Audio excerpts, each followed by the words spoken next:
아멘. 성가대 찬양 감사합니다. 특별히 우리 호진이하고 화민이가 있어야 할 자리에 이렇게 딱 지키고 있으니까 그 모습이 얼마나 든든하고 귀한 줄 모르겠습니다. 이 찬양으로 하나님이 영광을 받으시고 우리에게 은혜가 된 줄 믿습니다.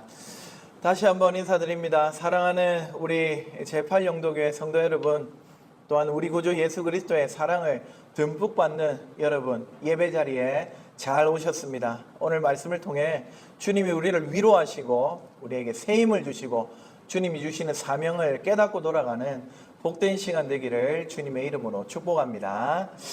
우리는 지난 3번의 설교를 통해서 선교적 교회가 무엇인가, 선교적 교회는 어떤 모습인가 살펴보았습니다. 요한복음 20장 19절부터 23절을 바탕으로 3가지 특징을 먼저 배웠죠. 어떤 과업 이전에 모두 존재와 관련된 이야기들이었습니다. 첫째는 불안과 염려의 세상 가운데서 진정한 샬롬과 기쁨을 누리는 공동체, 선교적 교회는 주님의 평강과 기쁨으로 가득한 곳이라고 말씀드렸습니다. 둘째는 삼위 하나님처럼 서로 연합하고 하나 되는 그러한 공동체, 그때 우리가 선교적 교회로서 한 걸음 내디딜 수 있다고 말씀을 드렸고요. 마지막 지난주 3번째로 성령님을 숨처럼 불어넣어 주신 우리 주님께서 우리 교회 공동체를 선교적 공동체로 재창조하시고 그 사명 감당할 수 있도록 동력이 되시는 분이라고, 근원이 되시는 분이라고 여러분께 말씀을 드렸습니다. 오늘은 이런 선교적 교회의 주된 사역이 무엇인가를 살피려고 합니다.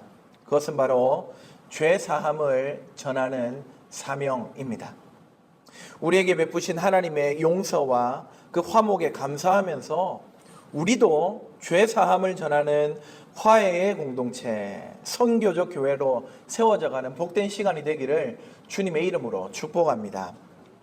오늘 요한복음 20장 23절에서 우리 예수님이 제자들에게 이렇게 말씀하시죠.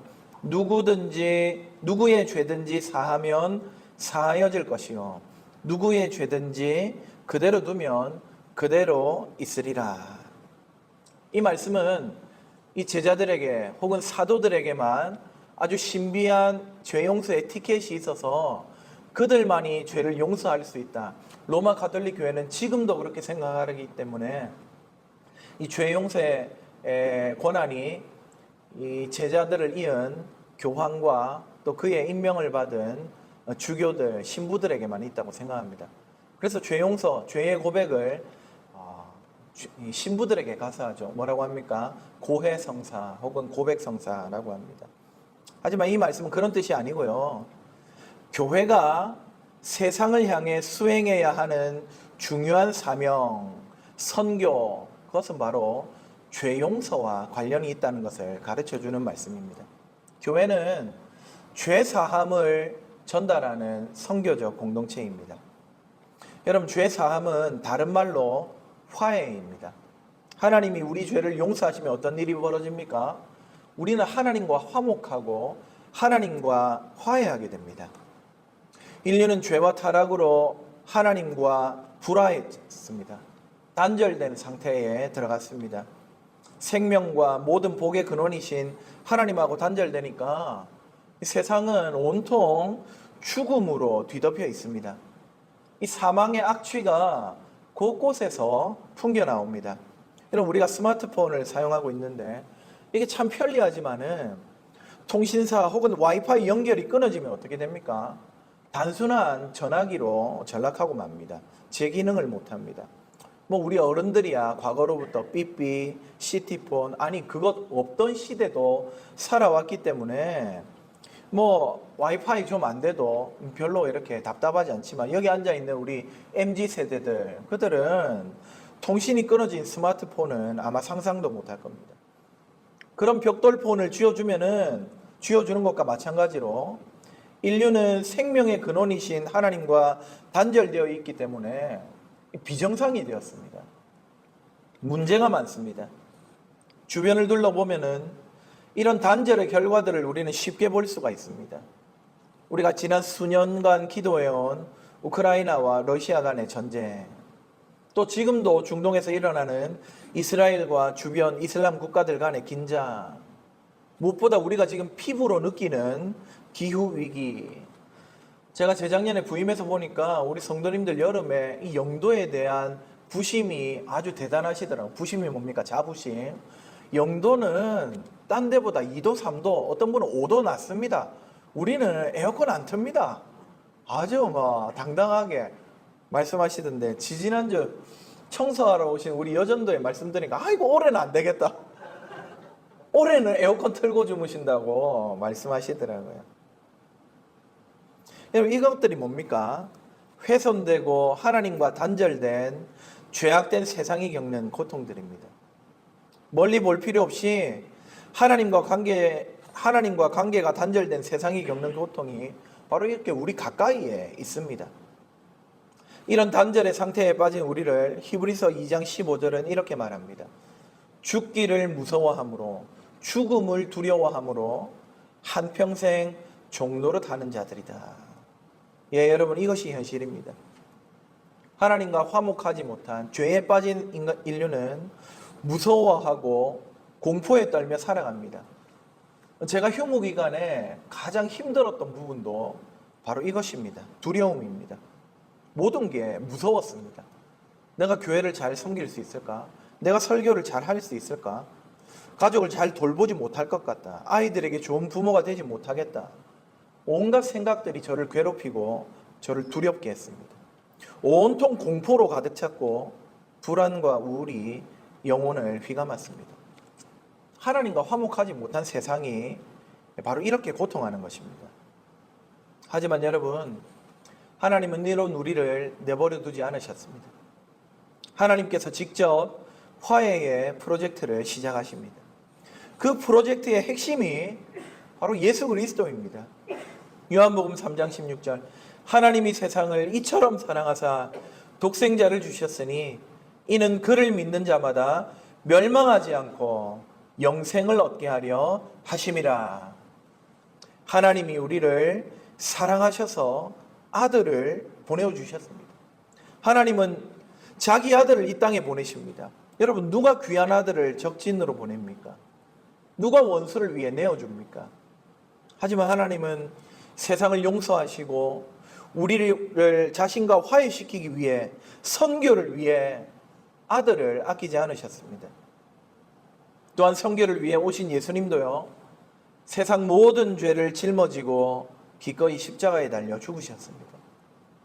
아버지의 선교적인 열망, 그 사랑을 충분히 이해하고 얼마든지 죽음의 자리로 나아가신 것입니다.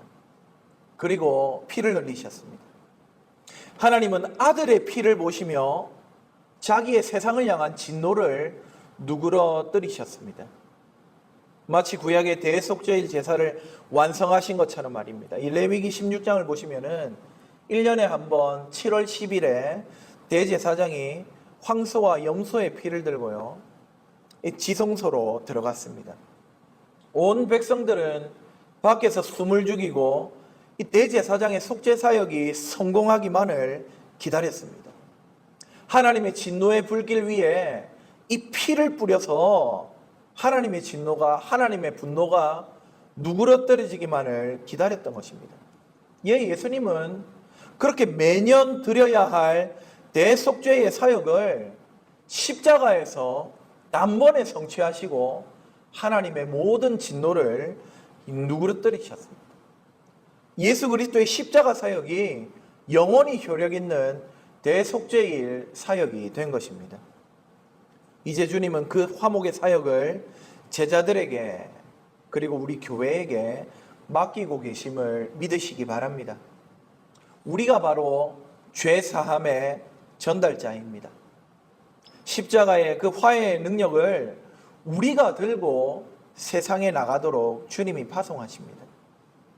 우리는 이 화해의 좋은 소식을 세상에 전하라는 사명을 받았습니다. 사명, 미션을 받았습니다.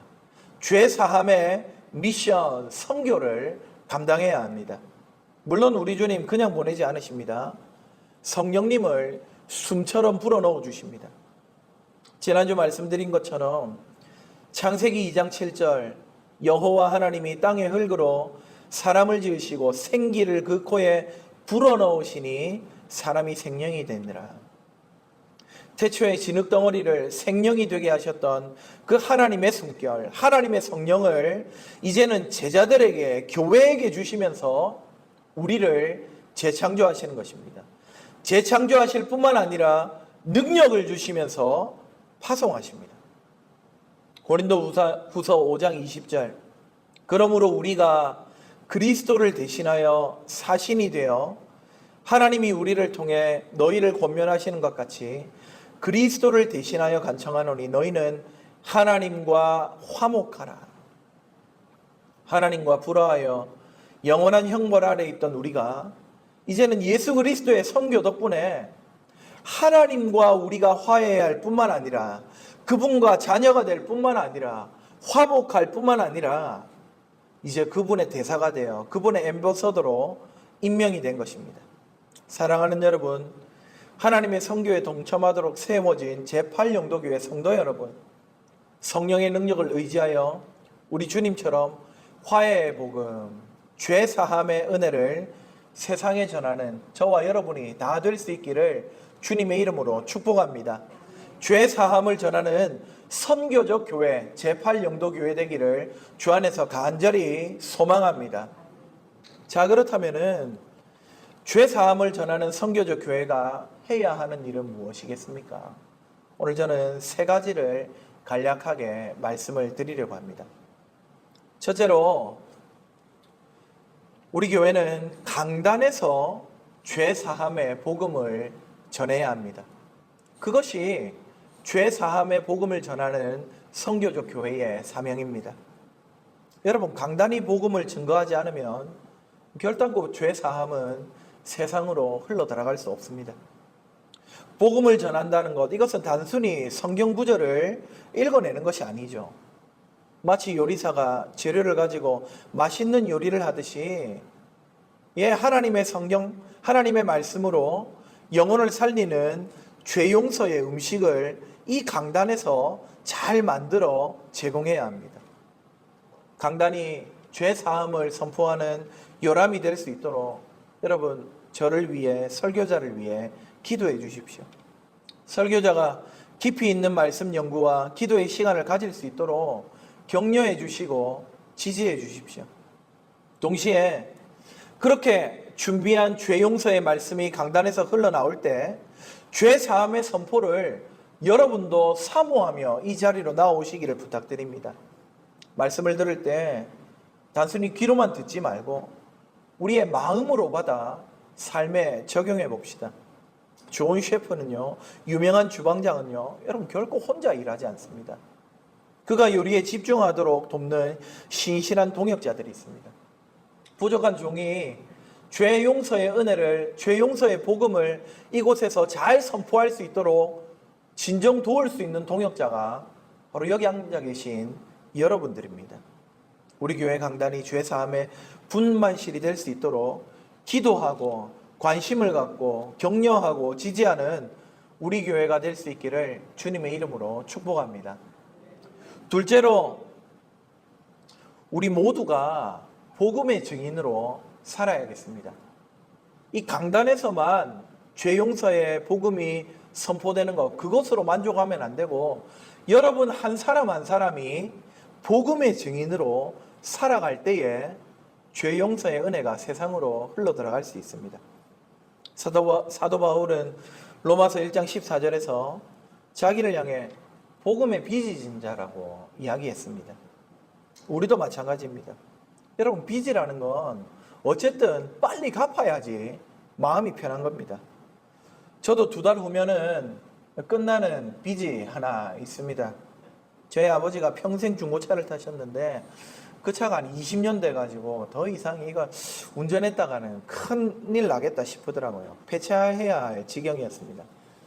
제가 또 이제 큰아들로서 새 차 한 대 해드리고 싶었지만 형편상 그러지는 못했고 중고차를 하나 해드렸습니다. 그게 이제 2달 후면은 끝이 납니다. 그 빚이 끝나면 제가 우리 교회 고기 한번 사겠습니다. 여러분, 우리 모두가 이 복음의 진 빚을 갚아 나가는 복음의 증인이 되어야 하는 것입니다. 여러분의 삶 가운데 복음이 흘러나오기를 주님의 이름으로 축복합니다. 직장에서 정직하고 성실하게 일하시기 바랍니다. 사랑과 존중으로 가족을 대하시기 부탁드립니다. 이웃을 향해서 자비를 베풀며 복음을 증거하는 증인의 삶을 사시기를 주님의 이름으로 축복합니다. 맛있는 식당이 있으면 저는 그 식당을 친구들에게 알려주고 싶고요. 같이 가자고 하고 싶습니다. 그래가지고 네가 좀 사라고 하고 싶습니다. 우리가 경험한 하나님의 사랑과 용서를 우리만 누리지 말고 이 이웃과 열방에 흘려보내는, 그렇게 복음의 증인인 죄 용서의 전달자로 선교적 교회로 살아가는 우리 제8영도교회 성도들이 다 되시기를 주님의 이름으로 축복합니다. 마지막 세 번째로 우리 공동체가 먼저 죄 용서를 받은 자, 곧 화목의 공동체로 서야겠습니다. 하나님이 우리와 화목하기 위해 행하신 일을 우리 공동체가 기억해야 합니다. 아들을 내주셨습니다. 자기 아들을 포기하셨습니다. 그 아들의 희생 위에 우리가 죄 용서받고 하나님과 화해했습니다. 수직적인 관계가 회복이 되었습니다. 여러분, 그 수직적인 화해가 하나님과 우리 사이만 아니라 이제는 우리 서로 간에 수평적으로 이루어져야 마땅한 줄 믿으시기 바랍니다. 우리가 먼저 화목의 공동체가 되어야지, 죄 용서받은 공동체로서 하나 되어야지, 여러분, 이 죄 용서가 세상으로 흘러 들어갈 수 있는 것 아니겠습니까? 계속해서 말씀드리지만 선교적 교회는 과업 이전의 존재입니다. 우리가 그렇게 서지 않았는데, 주님이 주시는 은혜를 누리지 못하는데, 주님이 우리를 위해서 행하신 선교를 충만히 구현해내지를 못하는데 무슨 선교를 감당하고 전도를 감당하고 죄 용서를 흘러보내겠습니까? 우리 공동체가 화목의 공동체가 되어야 합니다. 여러분, 화목의 공동체가 된다는 말, 그것은 단순히 갈등이 없는 그 정도 상태를 말하는 것이 아닙니다. 오히려 여러분, 사람이 모인 곳에는 갈등이 있을 수밖에 없습니다. 마음에 안 드는 일이 발생할 수밖에 없다고요. 그것을 우리는 디폴트로 생각해야 됩니다. 아, 이건 당연한 일이구나 생각해야 됩니다. 내 마음에 안 드는 사람이 있을 때, 아, 마음에 안 드는 일이 있을 수도 있지. 여러분, 당연하다. 어떻게 내 마음에 다 듭니까? 생각이 다르고 주장이 다르고 추구하는 바들이 다르고 배워온 바가 다르고 배경이 다른데 어떻게 같겠습니까?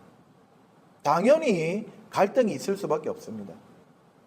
오히려 갈등이 있더라도 그것을 잘 극복해 나가는 공동체, 화목의 공동체란 바로 그것입니다. 서로의 허물을 이해 못할 것 같지만 이게 좀 덮어줄 수 있는 아량, 용서해 줄 수 있는 자비, 이해하려고 노력하는 애씀, 그것이 있으면은 거기가 바로 화목의 공동체입니다. 여러분, 재직해야 할 때, 공동의회 할 때 의견이 다를 수 있죠. 우리가 무슨 공산당입니까? 100%는 있을 수 없습니다. 제가 모르긴 몰라도 저를 청빙할 때 100% 저를 찬성하진 않았을 겁니다. 누군지 알아내고 싶지만 그런 공동체는 건강하지 못합니다. 다양한 의견과 생각과 때로는 갈등과 마찰이 있을 수밖에 없다는 겁니다. 있는데 그것을 어떻게 극복해 나가느냐, 그것을 어떻게 봉합해 나가느냐, 그것이 화목의 공동체의 핵심입니다. 마치 서로 다른 악기들이 모여서 아름다운 하모니를 만들어내는 오케스트라처럼 우리도 서로의 다름을 인정하고요, 그렇게 조금씩 조율하고 조금씩 양보하고 그렇게 조화를 이루어서 하나님의 선교의 음악을 연주해내는 공동체, 그것이 바로 선교적 교회, 화목의 공동체입니다. 하나님께 받은 용서와 사랑을 기억하고 우리도 서로를 너그럽게 용납하는 그런 교회 되기를 바랍니다. 우리가 이렇게 죄 용서 받은 자답게 화목하면은요, 우리가 하나 되면은요, 그때 바로 세상은 우리를 알아보고 하나님의 화해에, 하나님의 죄 용서에 관심을 가지게 될 것입니다. 교회야말로 진정한 화해와 용서의 공동체로 서야 하는 곳입니다. 그럴 때 죄 용서를 전하는 선교적 교회의 가장 강력한 무기를 갖게 될 것입니다. 사랑하는 성도 여러분, 우리 제8영도교회가 무엇보다 화목의 공동체 되기를 주님의 이름으로 축복합니다. 말씀을 맺겠습니다. 사랑하는 성도 여러분, 우리 제8영도교회 죄 사함을 전하는 선교적 교회 되기를 주님의 이름으로 축원합니다. 이 강단에서 여러분의 말과 행동을 통해서 무엇보다 제8영도교회라는 우리 공동체의 화목을 통해서 세상과 화해하기 원하시는 우리 아버지 하나님의 죄 용서, 그 하나님의 선교가 뻗어나갈 수 있기를, 그 일에 사용되는 저와 여러분이 다 되기를 주님의 이름으로 축원합니다. 아멘. 우리 주신 말씀을 기억하면서 찬송가 251장 찬양합시다.